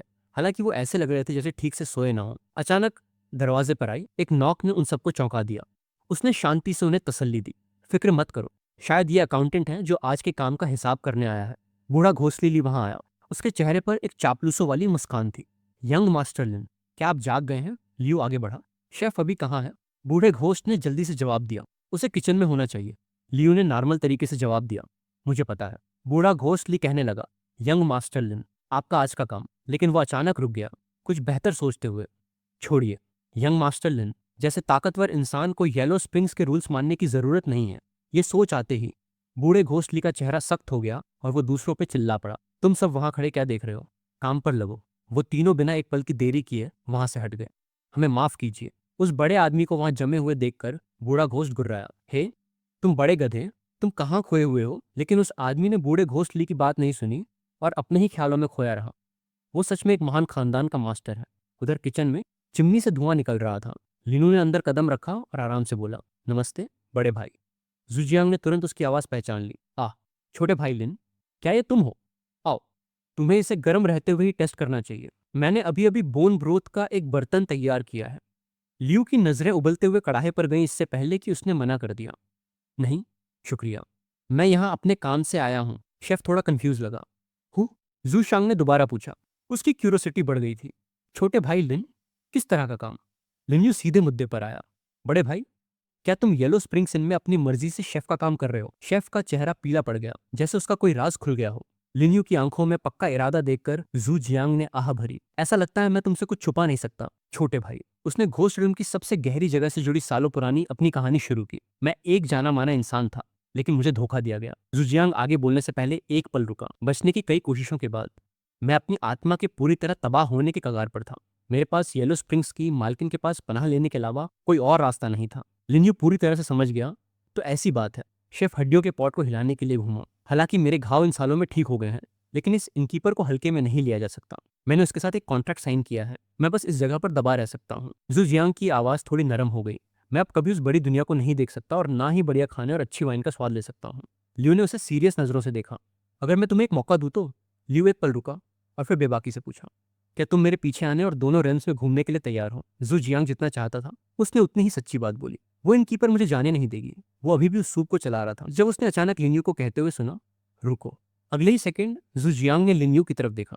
उसने अपने सामने रखे कॉन्ट्रैक्ट को घूरा। जू जियांग को अपनी आंखों पर यकीन नहीं हुआ। अरे, तुमने ये कैसे किया? लिन्यू ने बहुत ही ईमानदारी से जवाब दिया, मैं बहुत अमीर हूं। एक ही पल में लिन्यू ने कॉन्ट्रैक्ट के टुकड़े टुकड़े कर दिए। दूसरी चीजें जैसे आजादी या सेफ्टी, शायद मैं उनका तुमसे वादा ना कर सकूं। उसके इस काम से जूजियांग हैरानी से चुप हो गया। इससे पहले कि शेफ समझ पाता कि क्या हुआ था, लिन्यू ने आगे कहा, लेकिन मैं इसकी गारंटी दे सकता हूं कि तुम्हारे पास जरूरत से ज्यादा अच्छी वाइन होगी। जूजियांग खुशी से झूम उठा। ठीक है, अगर तुम मेरे जैसे एक नए जान पहचान वाले इंसान के लिए इतना खर्च करने को तैयार हो तो मैं तुम्हारे लिए आग और धुएं में भी चलने को तैयार हूँ। छोटे भाई, उसने नया कॉन्ट्रैक्ट लिया, खुद में सोचते हुए, अच्छा खाना मायने नहीं रखता, जरूरी है मेरे नए भाई के साथ सफर करना। बिना कुछ और कहे जू जियांग ने बिना हिचकिचाए लिन्यू के कॉन्ट्रैक्ट पर अपना अंगूठा लगा दिया और फिर उसकी जांच के लिए उसे दे दिया। नया समझौता पक्का हो गया। जैसे ही उस बूढ़े आदमी ने साइन किया, सिस्टम गूंजा। तुमने और डेमोनिक एंटिटी जू शांग ने एक कॉन्ट्रैक्ट बना लिया है। स्टेटस विंडो दिखाओ। लिनू ने बिना रुके जवाब दिया। दिखाइए। जू शांग के बारे में इंफॉर्मेशन की एक बार तुरंत स्क्रीन पर छा गई। लियू हैरान रह गया। उसके स्टैट्स उसके अपने से 100 गुना ज्यादा थे। उस बूढ़े आदमी की ताकत का लेवल ही अलग था। लिनू ने सिचुएशन को देखा। द येलो स्प्रिंग्स देखने में कचरे के ढेर जैसा था, लेकिन इसका खतरा डरावना था। अगर इस इंस्टेंस में उसे लिमिट करने वाले रूल्स ना होते और अगर मेरे पास मेरा सिस्टम ना होता तो हम 6 के 6 प्लेयर्स पहले ही मर चुके होते। जुजियांग की आवाज आई, स्टू तैयार है। लियू ने अपने मन में सोचा, छुपे हुए राक्षसों के इस अड्डे में मैं फिर भी टॉप पर आने में कामयाब रहा। अचानक बूढ़ा आदमी अपने घुटनों पर बैठ गया। भाई लिन, नहीं मास्टर, आज के बाद से मैं जू शांग आपका पीछा करूंगा। लिन्यू आगे बढ़ा और बोला, अजनबी मत बनो। फ्यूचर में मैं तुम पर बहुत ज्यादा डिपेंड रहूंगा बड़े भाई। ऐसी अच्छी खबर को मनाने का दावत से बेहतर तरीका और क्या हो सकता था। और एक पल बाद उन दोनों ने अपने ग्लासेस उठाए, अपने नए कॉन्ट्रैक्ट को सेलिब्रेट करते हुए। जैसे जैसे वक्त बीता, आसमान में अंधेरा होने लगा। ओलिनियन और उस बड़े आदमी के साथ इनमें बैठा था, गहरी सोच में डूबा हुआ। अब जब मैंने जुजियांग को अपने वश में कर लिया है तो येलो स्प्रिंग्स मेरे लिए कोई चैलेंज नहीं रहा। उसकी नजरें बाईं तरफ गईं। छोटा ली और गोटी वाला आदमी अभी भी जिंदा थे, लेकिन दूसरी औरत सफाई करते वक्त एक मेहमान से टकराने के बाद टुकड़ों में फाड़ दी गई थी। लिनू के सीने में अचानक एक भारी बोझ महसूस हुआ। ये हॉरर गेम के मॉन्स्टर्स की बेरहम सच्चाई है। चीट सिस्टम, दौलत और एक डेमोनिक कॉन्ट्रैक्ट होने के बावजूद मैं इनविंसिबल नहीं हूं। वो अपनी सीट से खड़ा हो गया। गोटी वाले आदमी के हिसाब से गेम हर आधे महीने में एक बार एक्टिवेट होता है। मुझे और भी ताकतवर बनते रहना होगा।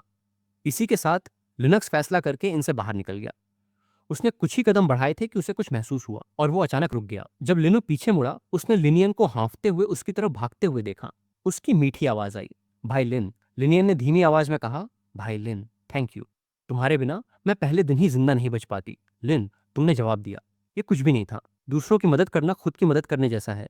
जैसे ही उसने बोलना खत्म किया, उसने अचानक एक छोटा सा कागज का टुकड़ा उसके हाथ में थमा दिया। प्लीज, प्लीज इसे रख लो। लियू उस पर लिखे नंबर्स को घूरता रहा, पूरी तरह से हैरान। ये क्या है? लिनियन ने समझाया, रियल वर्ल्ड में मैं जांग चांग से हूँ। मेरी फैमिली के वहाँ कुछ कनेक्शंस हैं, तो अगर तुम्हें कभी असल में मदद की जरूरत हो तो तुम मुझे कॉल कर सकते हो।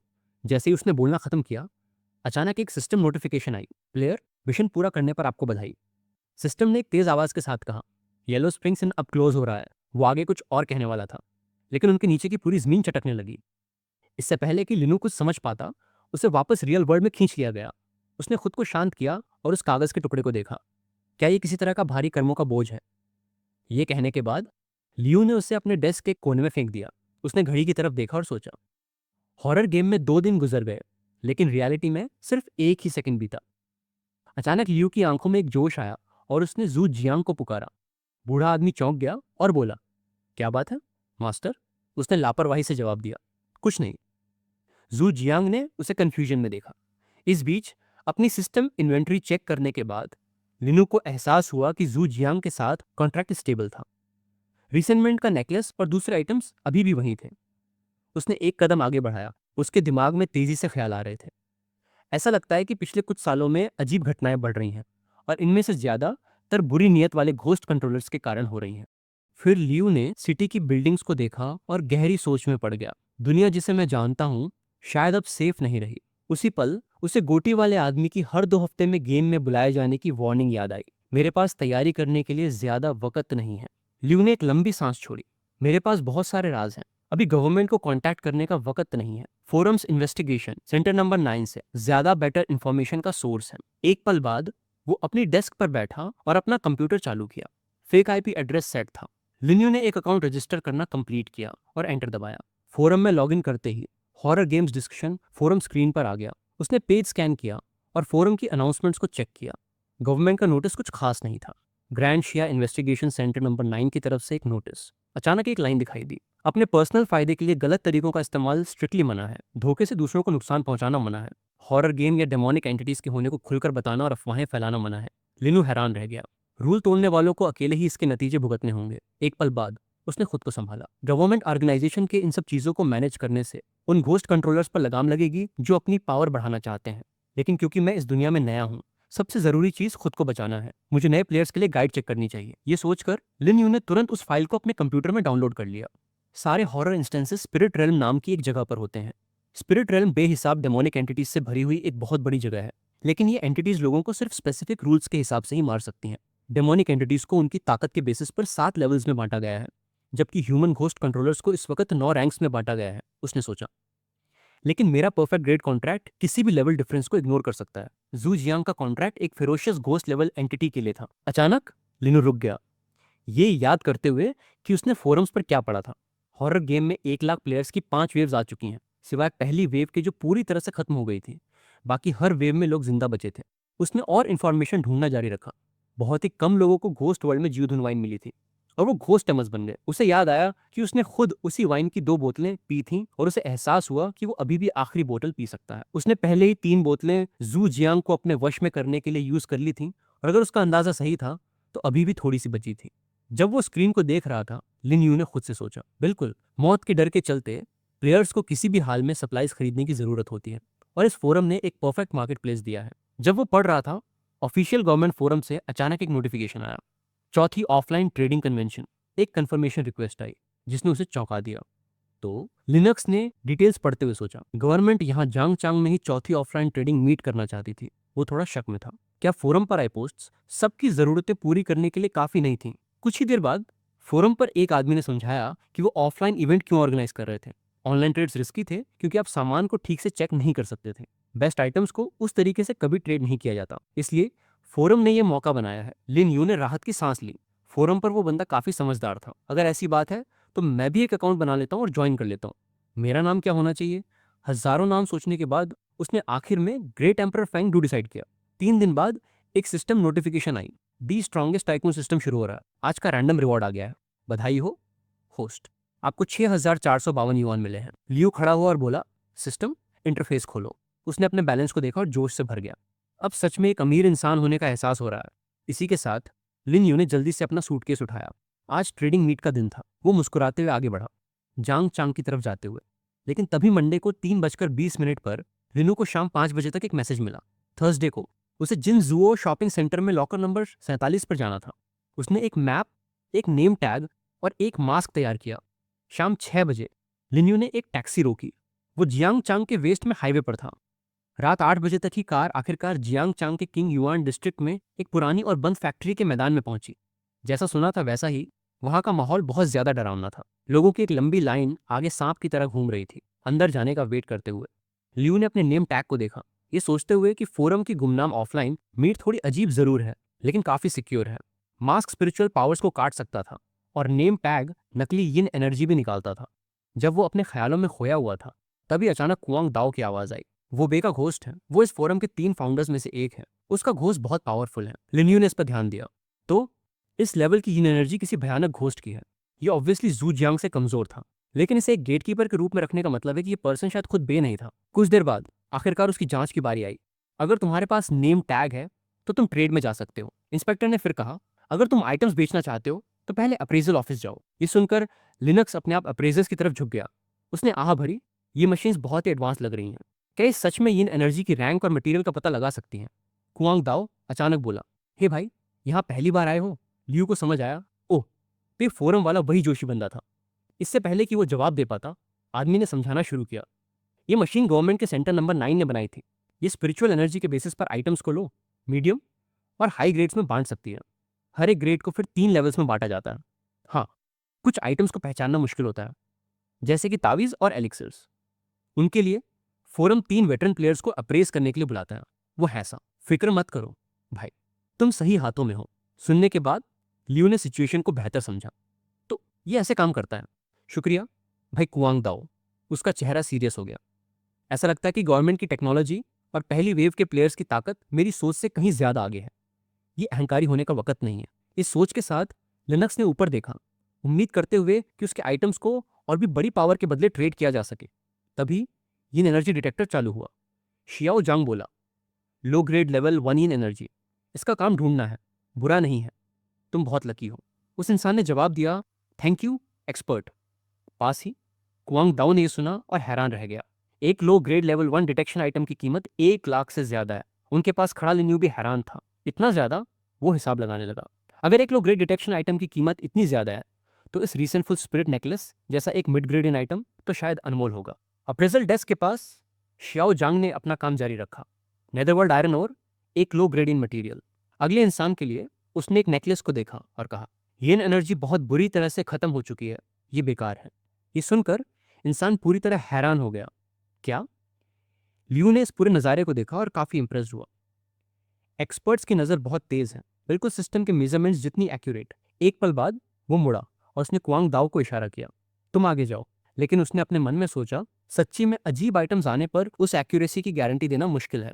एक रेयर फाइंड, ये उसका सुनहरा मौका था। वो पूरे कॉन्फिडेंस के साथ अप्रेजल टेबल पर गया और आखिरकार मेरी बारी आ गई। अपना आइटम रखने के बाद कुआंग दाओ ने अपने हाथ जोड़े, दुआ करते हुए कि ये कम से कम एक मिड ग्रेड ट्रेजर हो। लेकिन एक सेकंड बाद अप्रेजल मशीन से आने वाली एक चुभने वाली आवाज ने उसे चक्कर में डाल दिया। जियाओ जांग ने उस आइटम को देखा और अपना जजमेंट दिया। ऐसा नहीं लग रहा था कि ये यिंची निकाल रहा है, ना ही ये यिंची मटेरियल का बना हुआ था। एजेड बीच में बोला, अजीब बात है, लेकिन ऐसा लग रहा है जैसे इसके अंदर बहुत गहराई में एक बेहद ताकतवर यिंची छुपी हुई है। हे योंग ने अपनी बात रखी, मैं भी इसका सोर्स पता नहीं लगा पा रहा हूँ। हम इसकी ग्रेड की गारंटी नहीं दे सकते, तुम अपनी कीमत खुद सेट कर सकते हो। निराश होकर कुआंग दाओ वहां से चला गया। यहाँ तक कि एक्सपर्ट्स को भी कोई आइडिया नहीं था कि ये क्या था। ये देखकर लिन्यू ने थोड़ी हिम्मत बंधाई, भाई कुआंग दाओ, निराश मत हो, शायद तुम्हें कोई ऐसा मिल जाए जो इसे खरीदने में इंटरेस्ट रखता हो। लेकिन उन बातों का उसका मूड ठीक करने पर कोई असर नहीं हुआ। अचानक लिन्यू का सिस्टम एक आइटम नोटिफिकेशन के साथ गूंजा, सुपीरियर ग्रेड इरेगुलर फैरोस बैंडेज। वो सिस्टम पैनल पे लिखे हर एक शब्द को हैरानी से घूरता रहा। Superior grade. लिन्यू का ध्यान भंग होते देख शियाओ जांग ने पुकारा, आप क्या अप्रेस करवाना चाहेंगे? होश में आते हुए उसने तुरंत अपने सिस्टम को यिंची कॉइन्स की एक लड़ी एक्सचेंज करने का ऑर्डर दिया। एक पल बाद लिन्यू ने अप्रेजल टेबल पर एक इकलौता सिक्का रखा। थोड़ा नॉर्मल तरीके से स्टार्ट करना सबसे बेस्ट होगा, अभी के लिए बस एक सिक्का। जल्द ही सिक्के के अंदर मौजूद यिंची अनजान तरीके से रिलीज हो गई। जियाओ जियांग हल्के से बोला, एक बहुत ही आम यिंची मटेरियल, अगर तुम्हारे पास 100 पीसेस हैं तो ये एक लो ग्रेड लेवल 3 आइटम के बराबर होगा। जैसे ही उसने बोलना खत्म किया, अजीज ने अचानक बीच में टोका, रुको, ये इतना सिंपल नहीं है। इस पीस में बेहद प्योर यिन एनर्जी है जिसमें किसी तरह की मिलावट नहीं है। उसने सिक्के को ध्यान से देखा, खुद से बड़बड़ाते हुए, हेवन और अर्थ बैंक, क्या ये भूतों के बीच यूज होने वाली करेंसी हो सकती है? जब इस ख्यालों में खोया हुआ था, ह्यांग ने अचानक आगे बढ़कर उस सिक्के को पकड़ लिया। सिर्फ इतना ही नहीं, उसने ये बता दिया कि इसकी क्वालिटी किसी भी ऐसे सिक्के से कहीं ज्यादा बेहतर है जो उसने कभी डंजन में देखा हो। जैसे जैसे वो बोल रहा था, हयांग की आंखों में एक नई समझ आई। तो ये घोस्ट वर्ल्ड के छुपे हुए रूल्स में से एक और है। इंसानों के पास स्पेशल आइटम्स और नॉर्मल हिंची मटेरियल्स होते हैं, लेकिन एक ऐसा खजाना होना जिसे आप बचा ना सकें एक जुर्म है। जब भूतों के साथ ट्रेड करने की कोशिश की जाती है तो 10 में से 8 या 9 बार वो एक्सचेंज एक फ्रॉड होता है। लेकिन अगर किसी इंसान के पास नेदरवर्ल्ड की ऐसी करेंसी हो जिसे घोस्ट मानते हो, तो ये ऐसा है जैसे हेवन और अर्थ बैंक आपको सपोर्ट कर रहे हो। आप वाकई में सही तरीके से सौदा कर सकते हैं। उसने लिन्यू पर नजर रखी, ये सोचते हुए कि घोस्ट अपनी करेंसी इतनी आसानी से किसी इंसान के हाथों में नहीं आने देंगे। ये जवान लड़का पक्का एक मास्टर ही होगा। फिर हे यांग ने उसकी नेम प्लेट पर देखा, एम्परर फेंग डू, एक ऐसा नाम जो उसने पहले कभी नहीं सुना था। क्या ये एक नया उभरता तारा था या तीसरी वेव से आया कोई रहस्यमयी सोलो प्लेयर? उसने थोड़ी सख्ती से पूछा, तुम्हें ये कहां से मिला? लियू शांत रहा और आराम से जवाब दिया, जंग कमाल। पास ही बैठे शियाओ जांग को कुछ याद आया और वो बोला, ये नेदरवर्ल्ड की करेंसी है, इंटरेस्टिंग, बहुत बढ़िया। फिर उसने एक ऑफर दिया, मेरे दोस्त, अगर तुम तैयार हो तो सिर्फ तुम्हारी जान पहचान बनाने के लिए मैं इसके एक पीस के 1500 येन दूंगा। लियू हैरान रह गया और उसने जल्दी से हिसाब लगाया, एक सिक्के के लिए 1500? क्या इसका मतलब है कि एक पूरी लड़ी की वैल्यू 1.5 मिलियन थी? वो लियान किंग में एक जगह पर डाउन पेमेंट करने के लिए काफी था। अचानक हे यांग की आवाज बीच में आई, 1500? तुम इसे बस लूट क्यों नहीं लेते? तुम्हें बेहतर पता होना चाहिए, जब भूत ट्रेड करते हैं तो वो सिर्फ उसकी दिखने वाली कीमत नहीं देखते, बल्कि सिक्के की इंची और ग्रेड को भी देखते हैं। एक पल बाद उसने ऐलान किया, ये एनर्जी से भरा हुआ एक पूरा इंची सिक्का है, हमारा फोरम इसे 3000 यूएन में खरीदने को तैयार है। लिन्यू ने शांति से जवाब दिया, डील पक्की, मेरे पास कुछ और भी हैं। क्या तुम्हें यकीन है कि तुम इस पर फाइनल डिसीजन ले सकते हो? हे योंग, हैसा, बेफिक्र रहो मेरे दोस्त, अगर तुम 180 पीसेस भी ले आओ तब भी हमारा फोरम इसे हैंडल कर लेगा। ये सुनकर लियू ने राहत की सांस ली और आगे बढ़ा, और ठीक उनके सामने सिक्कों का एक बड़ा सा ढेर उड़ेल दिया। वहां मौजूद पूरी भीड़ तुरंत हैरान रह गई। हियांग जल्दी से खड़ा हुआ, मैं तुरंत मिस्टर बेई को कांटेक्ट करता हूँ। तभी शियाओ जांग ने अचानक कहा, फोरम इस वक्त एक साथ इतना सब नहीं खरीद सकता, एक हिस्सा मुझे बेच दो, मैं तुम्हें 3500 दूंगा। नहीं, 4000 का एक, मैं तुमसे 20 खरीदूंगा। जैसे ही उसने बात खत्म की, कमरे में सन्नाटा छा गया और फिर हंगामा शुरू हो गया। मैं 1000 दूंगा, मुझे भी 10 पीसेज चाहिए। उन्होंने अपनी पोस्ट चिल्ला चिल्ला कर बतानी शुरू कर दी। मैं एक लेवल 4 का घोस्ट टैमर हूँ, मुझे बेचो। मैं वादा करता हूँ मैं इसे तुम्हारे लिए फायदेमंद बनाऊंगा, मुझे बेचो, मुझे बेचो। कुआंग दाओ इस मंजर को बिना कुछ बोले देख रहा था। अभी एक पल पहले मैं उसे मेरा शुक्रिया अदा करने को कह रहा था। एम्परर फैंगडू, क्या वो मुझसे दुश्मनी रखेगा? लियो ने अपने मन में सोचा। गॉड टीयर सिस्टम से यही उम्मीद थी। रातों रात अमीर बनने का यही मतलब होता है। उसके चेहरे पर एक मुस्कान आ गई। ये कोई नॉर्मल ऑक्शन नहीं थी जहां सबसे बड़ी बोली लगाने वाला जीतता है। यहाँ बड़ी बड़ी ऑर्गेनाइजेशंस को भी लाइन में लगना पड़ता है। एक असली एक्सपर्ट को सभी फैक्टर्स के बारे में सोचना चाहिए। वो किसे बेचे और कितना दे ताकि उसका खुद का असर और बढ़ सके। जैसे जैसे फोरम शोर से भर गया था, अचानक एक औरत की आवाज आई, सब चुप हो जाओ। उसे पहचानते ही भीड़ ने तुरंत बात मान ली। लिनो अभी सोच ही रहा था कि क्या हो रहा है कि तीनों अप्रेजर्स ने एक साथ कहा, मिस्टर बे। उन्होंने इज्जत से सिर झुकाया और बोला, आप आ गई हैं। लियो की नजरें उनकी नजरों का पीछा कर रही थीं। वो फोरम के फाउंडर्स में से एक थी, बे, जो इतनी ताकतवर थी कि उसने 2 वेंचफुल स्पिरिट्स को अपने गेट पे पहरे के लिए लगा रखा था। जैसे ही उसने ये बात समझी, लिनू ने मशहूर बे को हल्के से सिर हिलाकर इज्जत दी। बे ने सिक्कों की एक लड़ी उठाई, उसकी आवाज हवा में गूंजी। 10,000 बेहतरीन क्वालिटी के यिन एनर्जी कॉइन्स, फंगू एम्परर। इस क्वालिटी का आइटम यहाँ बेचना बेकार है। लिनू ने हल्के से मुस्कुराते हुए जवाब दिया, मैं किसी मुसीबत में फंस गया हूँ और मुझे जल्द से जल्द कैश चाहिए। एक पल के बाद बे ने सिक्का रख दिया, 750 युआन कैश, ये वाला मुझे बेच दो। वो थोड़ी देर के लिए रुकी और उसके अगले शब्दों ने भीड़ को पूरी तरह से हैरान कर दिया। मैं बेई, फोरम की तरफ से तुम्हारे साथ दोस्ती का हाथ बढ़ाना चाहती हूँ। और भीड़ आपस में बातें करने लगी। क्या तुमने वो सुना? खुद बेफंगू एम्परर की दोस्त बनना चाहती है। मैंने सुना है कि वो एक पीक लेवल 6 की घोस्ट टैमर है, शिया किंगडम की एक असली पावर हाउस। और अगर फोरम के पूरे असर की बात ना भी करें तो भी, जैसे कि सब लोग जानते थे, इस हॉरर गेम में 3 नए डंजन्स को क्लियर करने के बाद घोस्ट टैमर्स एक दूसरे से दोस्त बन सकते थे और अपनी एक टीम बना सकते थे। बेई जैसी शख्सियत की दोस्ती पाना सच में किसी जान बचाने वाले तावीज की तरह थी। ये ऑफर इतना जबरदस्त था कि किसी को भी अपने कानों पर यकीन नहीं हुआ। बिना किसी देरी के लियो ने बाकी बचे सिक्के दे दिए और उन दोनों ने डील फाइनल कर ली। बहुत बढ़िया। बेई से जो उम्मीद थी वो एक अलग ही लेवल पर काम करती है। उसको जवाब देने के बजाय उसने अपनी स्पिरिट को बुलाया। गोल्डन सॉलोइंग सिकाड़ा प्रकट हुई और एक रहस्यमयी ब्रीफकेस लेकर आई। सिकाड़ा ने ब्रीफकेस सीधे लिंगयू की तरफ फेंक दिया। उसके होठों पर एक मुस्कान आ गई। तो ये एक टेस्ट है। बिना जरा सी हिचकिचाहट के लियो ने अपनी स्पिरिट को बुलाया।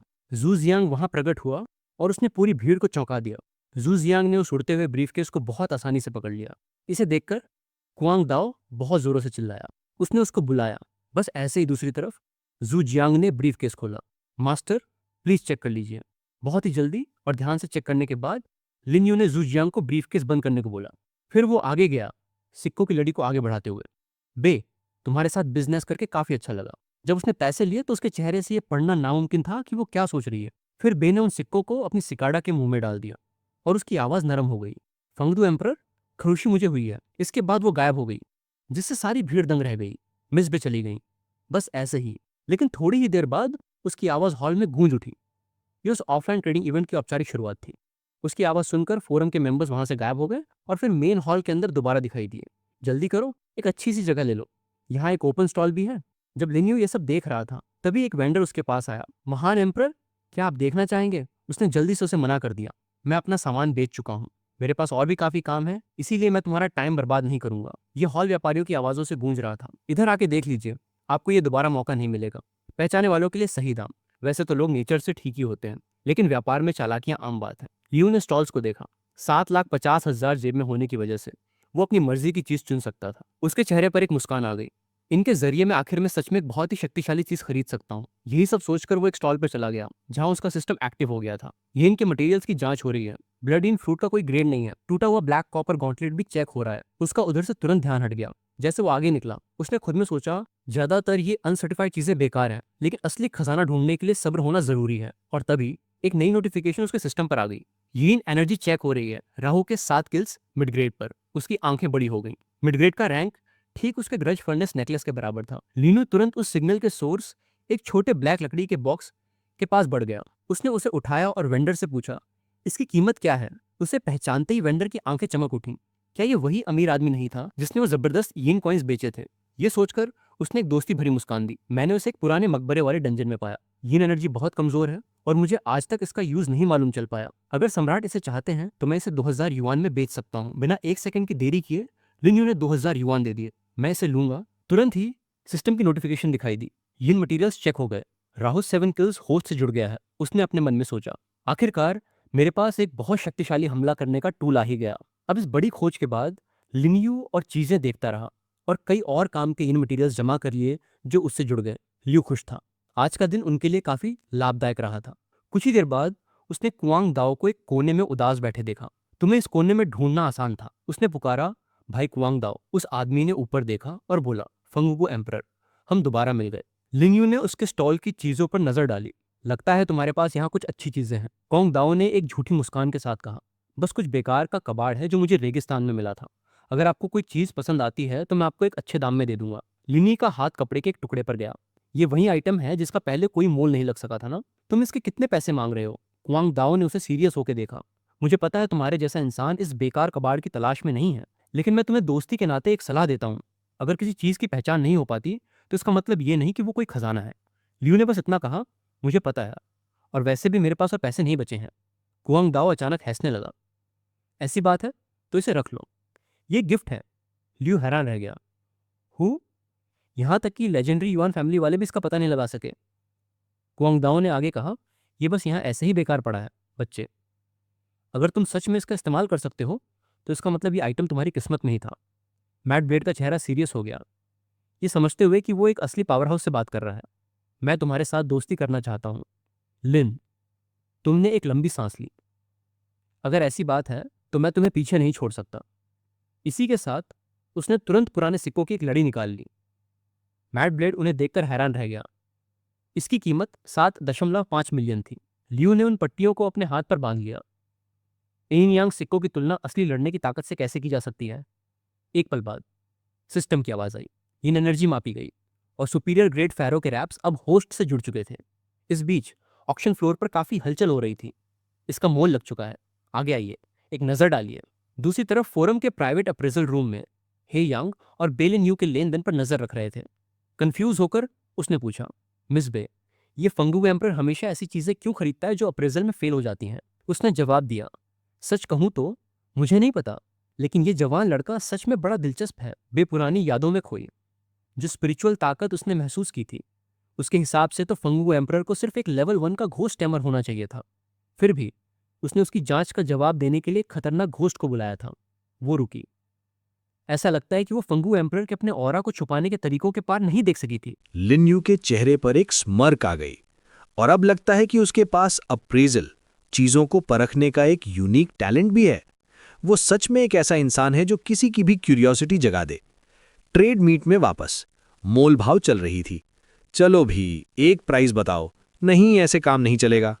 लिन यू ने अपने भरे हुए बैग की तरफ देखा। उसने पहले ही ये आर्टिफैक्ट्स पर सारी अच्छी डील्स ग्रैब कर ली थी, पर उसने अपना लगभग सारा कैश भी स्पेंड कर दिया था। शायद मुझे थोड़े पैसे कमाने के लिए कुछ बेचना चाहिए। जैसे ही उसने अपने आइटम्स पर फोकस किया, उसे अचानक किसी की कंप्लेंट सुनाई दी। वो एक गोस्ट टेमर भी नहीं है, फिर भी उसे उस तरह का सामान खरीदना है। जब वो वहां पहुंचा, लिन यू ने जियांगशी को एक साइन बोर्ड के साथ देखा जो हाई प्राइस पर ऐसी आइटम्स खरीदना चाहता था जो स्पिरिचुअल परसेप्शन और पावर को अवेकन कर सके और जिसमें कोई साइड इफेक्ट्स ना हो। आसपास के लोग मजाक उड़ा रहे थे। एक ऐसी आइटम जो स्पिरिचुअल परसेप्शन को अवेकन कर सके वो पहले से ही प्राइसलेस होती है। बिना साइड इफेक्ट्स वाली रेयर आइटम की तो बात ही छोड़ दो। एक घोस्ट टेमर बनने और मॉन्स्टर्स से लड़ने के लिए ऐसा कैसे हो सकता है कि कोई कीमत न चुकानी पड़े? उस आदमी की आवाज अचानक फर्म हो गई।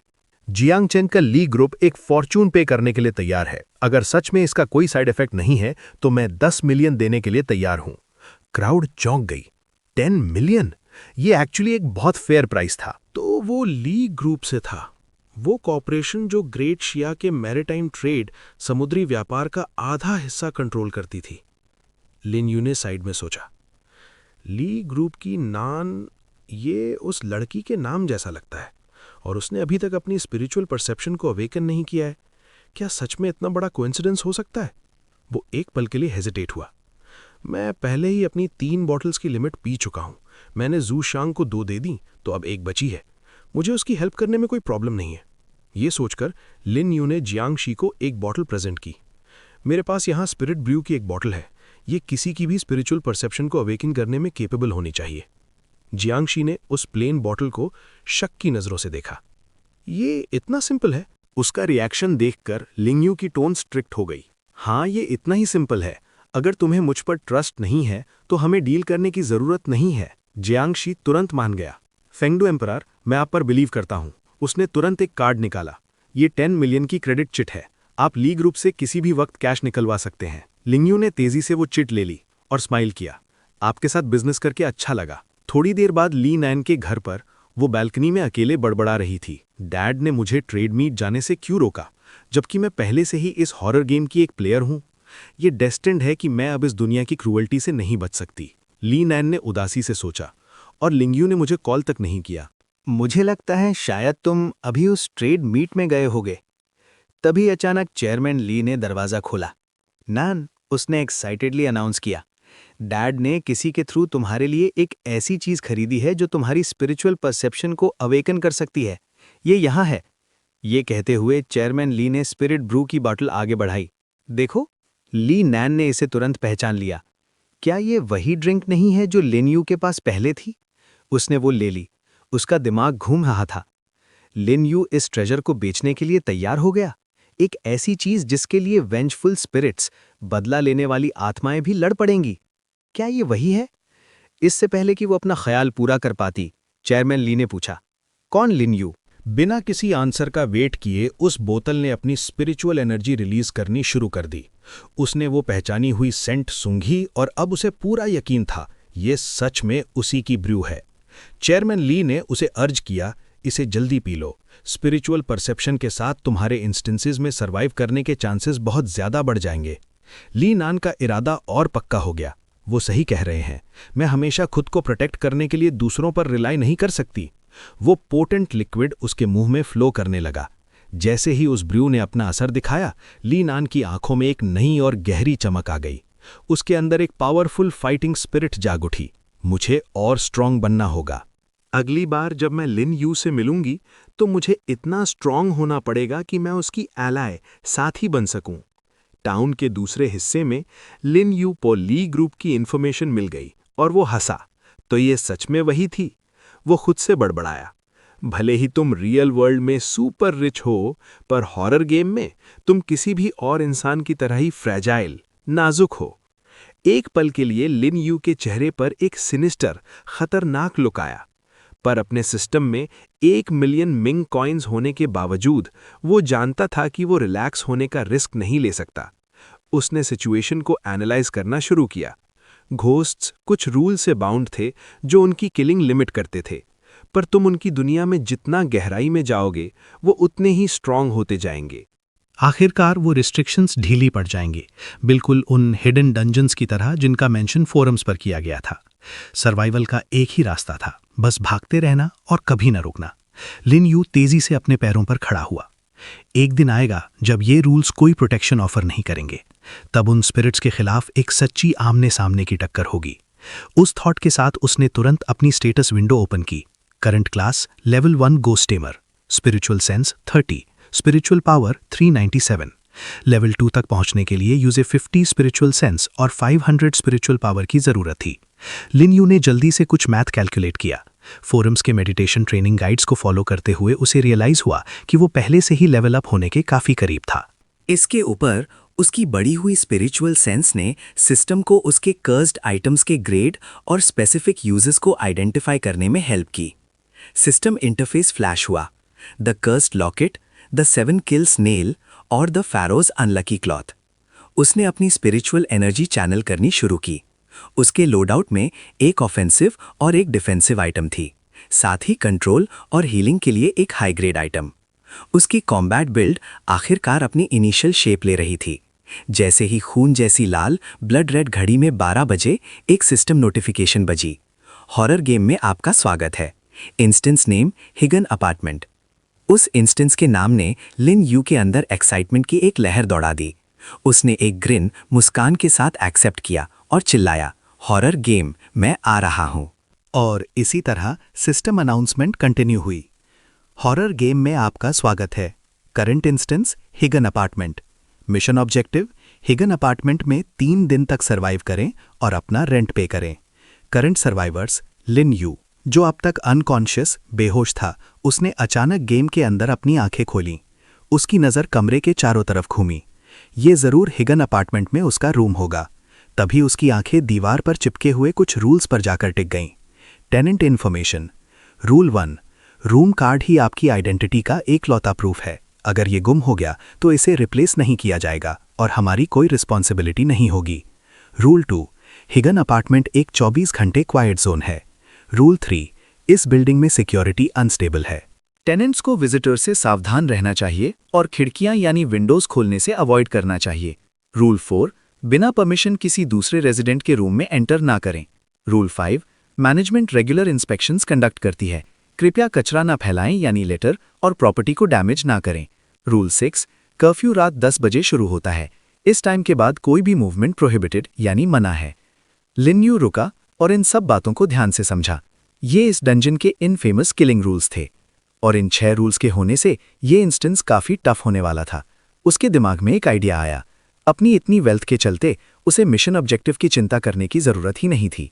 वो बस अपने मिंग कॉइन्स यूज करके रेंट पहले ही पे कर सकता था। फिर वो गेम के एंड होने तक आराम से और सेफली यहां वेट कर सकता था। 1 सेकंड बाद लिन यू ने अपना रूम कार्ड स्वाइप किया, पर बिल्कुल वो कोई इजी रास्ता चूज नहीं करने वाला था। अगर वो हर डंजन में इतना सेफली खेलेगा तो आगे चलकर उसका फेल होना पक्का था। उसके दुश्मन लगातार और स्ट्रांग होते जा रहे थे। उसके अंदर एक मजबूत ग्रिम डिटर्मिनेशन आ गया। उसे स्ट्रांग बनने के लिए हर एक अपॉर्चुनिटी का फायदा उठाना था। लिन यू ने हॉलवे के चारों तरफ देखा और ठंडी सांस लेते हुए सोचा, इतने सारे कमरे। उसे अचानक मिशन ब्रीफिंग याद आई। जिंदा प्लेयर्स का नंबर सिर्फ 3 था। लिन यू ने इंस्टेंटली ऊपर की तरफ देखा। इसका मतलब इस मैसिव मधुमक्खी के छत्ते हनीकोम जैसी हाई राइज बिल्डिंग में ज्यादातर रेजिडेंट्स घोस्ट्स थे। लिन यू ने हिगान अपार्टमेंट के फ्लोर प्लान को घूर कर देखा। इस जगह के इतने बड़े स्केल को देखकर उसका सर घूम गया। ये मैप पिछले डंजन के मैप से हजारों गुना ज्यादा बड़ा था। ये सोचकर वो पीछे मुड़ा। शायद मुझे 3rd फ्लोर के मैनेजमेंट ऑफिस को चेक करना चाहिए। जैसे ही वो एलिवेटर के पास पहुंचा, डोर्स तुरंत ओपन हो गए। लिन यू ने शांति से अंदर देखा। उसने लाइटली स्मर्क किया। ये एक ऐसी एलिवेटर थी जिसमें सवारी करने की हिम्मत ज्यादातर लोग नहीं करते, पर उसने जल्दी ही खुद को कंपोज कर लिया। वैसे भी रूल्स किसी भी डायरेक्ट अटैक को प्रिवेंट करते थे। अपनी पावर के साथ उसके रास्ते में जो भी आएगा वो उसे हैंडल कर सकता था। अपना माइंड मेकअप करने के बाद उसने हाथ बढ़ाया और फ्लोर 3 का बटन दबा दिया। जैसे ही उसने ये किया, एलिवेटर पूरी तरह से अंधेरे में डूब गई। तभी एक अजीब सी आवाज उसके कानों में गूंजी, कृपया एलिवेटर यूज करने के लिए फी सबमिट करें। उसने धीरे से अपना सिर घुमाया और देखा कि एक छोटा सा गोस्ट वहां खतरनाक तरीके से खड़ा था। उसने डरावना दिखने की कोशिश करते हुए अपने दांत दिखाए। लिन यू ने पूछा, एलिवेटर की फी कितनी है? वो छोटा गोस्ट फुसकारा, 1 इंसान, 1 ट्रिप, 1 कॉइन। अगर तुम पे नहीं कर सकते तो तुम अपने मांस और खून या अपनी सोल का यूज कर सकते हो। प्राइस सुनकर उसे थोड़ा अंडरवेल्म्ड फील हुआ। इतना सस्ता, कितना जेनरस है। लिन यू ने जल्दी से अपने सिस्टम को 101 मिंग कॉइन नोट्स एक्सचेंज करने की कमांड दी। उसने एक सिंपल रिक्वेस्ट के साथ वो कैश गोस्ट के सामने कर दिया। ठीक है, मुझे 3rd फ्लोर पर ले चलो। उस छोटे गोस्ट ने एक्साइटमेंट में वो पैसे छीन लिए। इस कमजोर से छोटे ह्यूमन के पास सच में कैश था।